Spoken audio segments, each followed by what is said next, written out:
সুনামগঞ্জের বিশম্বরপুর উপজেলার খরচার হাওরের মাটি ফেটে চৌচির চড়ে বেড়াচ্ছে গবাদি পশু, অথচ এসব জমিতে এখন বড় আবাদের প্রস্তুতি নেয়ার কথা কৃষকদের। পলি জমে পানি প্রবাহ বন্ধ হয়ে যাওয়ায় প্রায় মৃত খালগুলো, এতে সেচ দিতে না পারায় বড় আবাদ করতে পারছেন না কৃষকরা।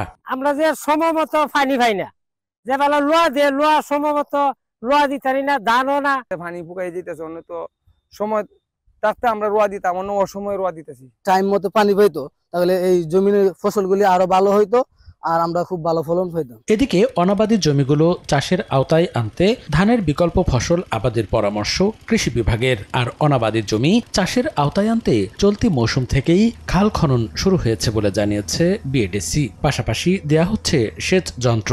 কৃষকদেরকে আমরা সচেতন করছি যে এখন পর্যন্ত যেগুলা বীজতলা হয়ে গেছে, চারার বয়স 20-25 দিন 30 দিন হইলে যাতে তারা রোপণ করে ফেলে। যে ফসল চাষ করলে পানি কম লাগে সেই ফসল চাষ করে যাতে সেই জমিগুলো অনাবাদি জমিগুলোকে আবাদের আওতায় আনা যায়।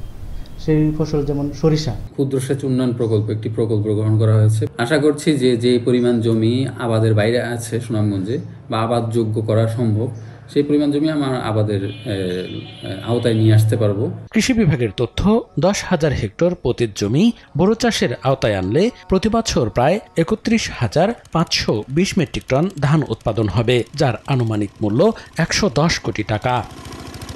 সময় সংবাদ, সুনামগঞ্জ।